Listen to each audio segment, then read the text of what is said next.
어느 작은 시골 마을에 있는 한 오래된 저택에 관한 이야기입니다. 이 저택은 몇십 년 동안 비어 있었고 마을 사람들은 그곳에 누군가가 들어가면 안 된다고 말하곤 했습니다. 그 이유는 명확하지 않았지만 사람들은 단지 그 집은 저주받았다고만 했습니다. 어느 날 도시에서 온 한 젊은 부부가 그 저택을 사게 되었습니다. 부부는 오래된 저택을 매력적이라고 생각했고 그곳을 수리해서 아름다운 주말 별장으로 만들 생각이었습니다. 주변 사람들이 저택에 대해 경고했지만 부부는 그 이야기를 낡은 미신일 뿐이라며 대수롭지 않게 여겼습니다. 부부가 이사온 첫날 밤 그들은 이상한 소리를 듣기 시작했습니다. 밤이 깊어질수록 소리는 더욱 선명해졌고 마치 누군가가 복도를 걸어 다니는 소리 같았습니다. 처음엔 바람 소리라고 생각했지만 소리는 점점 커져갔고 마치 누군가가 복도를 서성이다가 앞에서 멈추는 것처럼 들렸습니다. 부부는 두려움에 떨면서도 용기를 내어 문을 열어보았지만 그곳에는 아무도 없었습니다. 이튿날 아침 부부는 집을 돌아다니다가 다락으로 이어지는 계단을 발견했습니다. 그들은 다락방이 집의 전반적인 구조에 맞지 않게 기이하게 설계되어 있음을 알았습니다. 호기심에 이끌려 다락방에 올라간 그들은 탄성이 나올 수밖에 없었습니다. 다락방에는 오래된 일기와 사진들로 가득 찬 상자가 있었습니다. 사진에는 그들이 충격에 빠질 수밖에 없는 장면들이 담겨 있었습니다. 사진 속 인물들은 모두 공포에 질린 얼굴이었고 마치 무언가로부터 도주하려는 듯한 모습이었습니다. 일기를 읽어보니 그곳에 살던 가족들은 자신들의 꿈속에서 무언가 무서운 존재가 자신들을 주시하고 있다는 것을 느꼈다는 내용을 남겼습니다. 꿈속의 그 존재는 언제나 계단 위에 서서 아래를 내려다보고 있었고 가족들은 그 존재가 자신들을 집안에 가두려 한다고 느꼈습니다. 점점 두려움에 사로잡힌 가족은 결국 이사를 가게 되었고 저택은 그 후로도 수십 년간 비어 있었던 것입니다. 부부는 그날 밤 자신들의 꿈속에서 같은 존재와 마주했습니다. 꿈속에서 부부는 마치 중력을 거스르는 듯 공중에 떠올라 다락방으로 끌려갔습니다. 머물러선 안 된다는 것을 깨달았습니다. 그들은 아침이 밝자마자 짐을 싸서 그 저택을 떠났습니다. 그 후로 마을 사람들은 때때로 저택에서 희미한 빛과 낮은 소리를 들었다고 전했습니다. 그러나 아무도 그 장소를 조사하려고 하지 않았습니다. 저택은 여전히 시골 마을 언덕 위에 자리 잡고 있으며 마치 그 안에 무언가가 갇힌 것처럼 조용함 속에 잠겨 있습니다. 어느 날 용감한 탐험가가 저택에 들어가 발견한 일기는 마지막으로 이렇게 끝났습니다.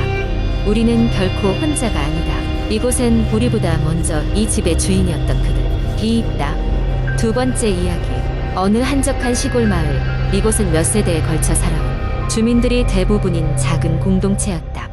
마을은 평화로웠고 주민들은 서로를 가족처럼 여겼다.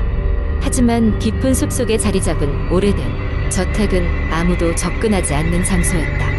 주민들 사이에서는 그곳에 대해 이야기하는 것조차 금기시되었다. 이 저택에는 수십 년 전 비극적인 사건이 있었다. 당시 저택의 주인이었던 김 씨의 가족은 오는 날 흔적도 없이 사라졌고 이후로 아무도 그 집에 살지 않았다. 마을 사람들은 저택 주위에서 이상한 소리가 들린다거나 밤이면 불빛이 어른거린다는 소문을 자주 나누곤 했다. 마을에 새로 이사온 한 젊은 분 지훈과 수지는 그런 소문을 믿지 않았다. 그들은 호기심에 가득 차 어느 날 저택을 탐험하기로 결심했다. 저택으로 향하던 날 마을 어르신들이 그들을 말리며 그곳에 가지 말라고 경고했지만 지훈과 수지는 웃어넘기며 발걸음을 재촉했다. 저택은 생각보다 훨씬 낡고 거대했다. 문은 녹슬어 삐걱거렸고 정원은 오랜 세월 동안 돌보지 않은 듯 엉망이었다. 심장이 뛰는 소리를 무시하며 두 사람은 드디어 문을 열고 안으로 들어섰다. 안은 어둡고 먼지와 거미줄이 가득했다. 부부는 휴대폰 플래시를 켜서 주위를 비추며 조사하기 시작했다. 첫 번째 방은 낡아빠진 가구와 키케한 냄새가 가득 차 있었다. 그러나 방 한 구석에서 누군가의 일기장을 발견했다. 그 안에는 이해할 수 없는 끔찍한 내용이 가득 적혀 있었다. 어딘가 무엇인가가 나를 지켜보고 있다. 나는 이곳을 떠나야 한다. 그 전에 그들이 나를 찾아낼 것이다. 라는 글귀가 특히 지훈의 머릿속에 맴돌았다. 부부는 다음 방으로 향하기로 했다. 이 방에서는 날카로운 차가운 바람과 함께 기분 나쁜 느낌이 피어올랐다. 벽에는 가족 사진들이 걸려 있었는데 시간이 지나며 얼굴들이 흐릿하게 일그러진 모습이었다. 그러다 수지는 사진 속 인물의 눈이 자신을 따라 움직이는 것 같은 착각에 빠졌다.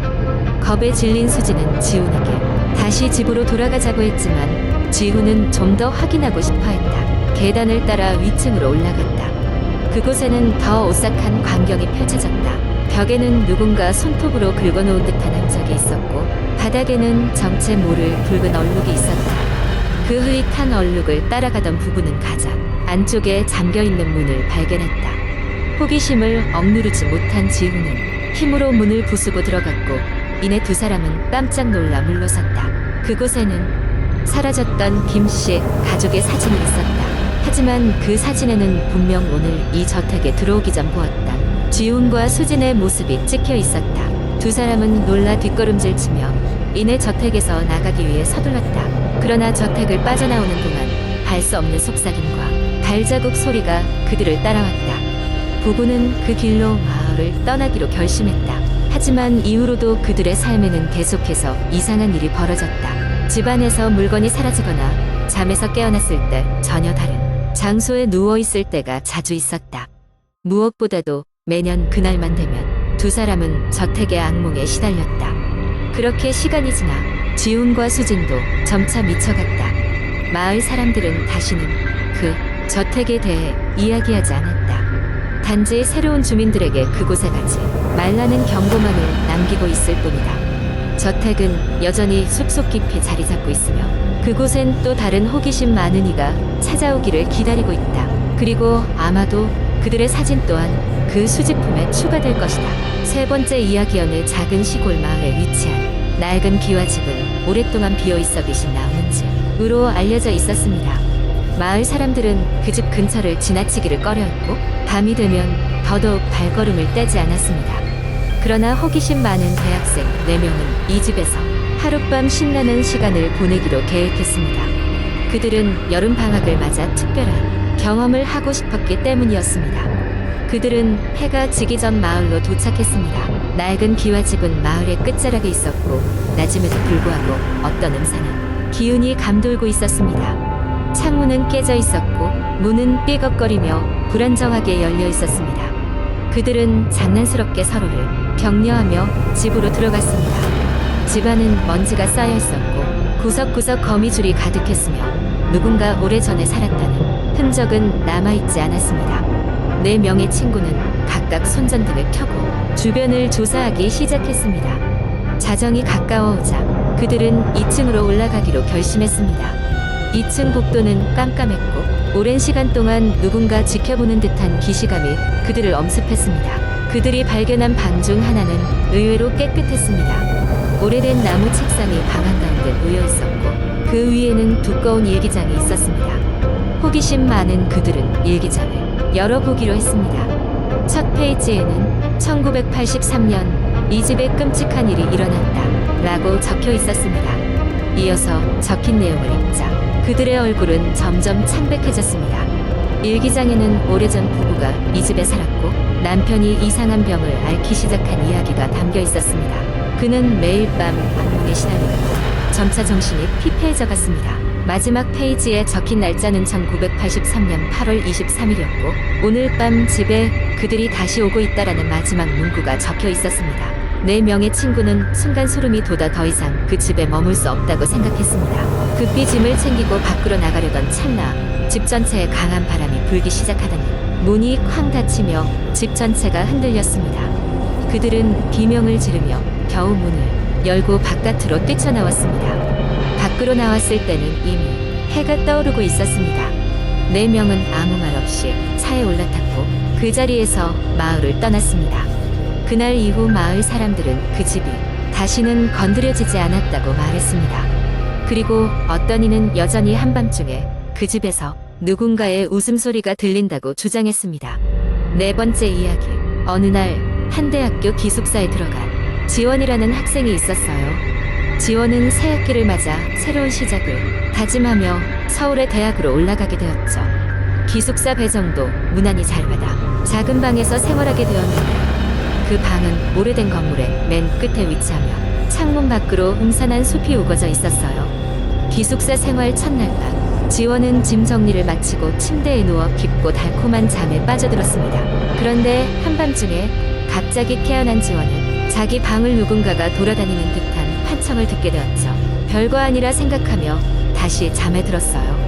다음 날부터 지원은 기숙사에서 일상을 즐기며 강의를 듣고 친구들을 사귀었습니다. 하지만 매일 밤 같은 시간에 그 환청을 듣게 되었고 점점 그것은 분명한 발소리처럼 들렸습니다.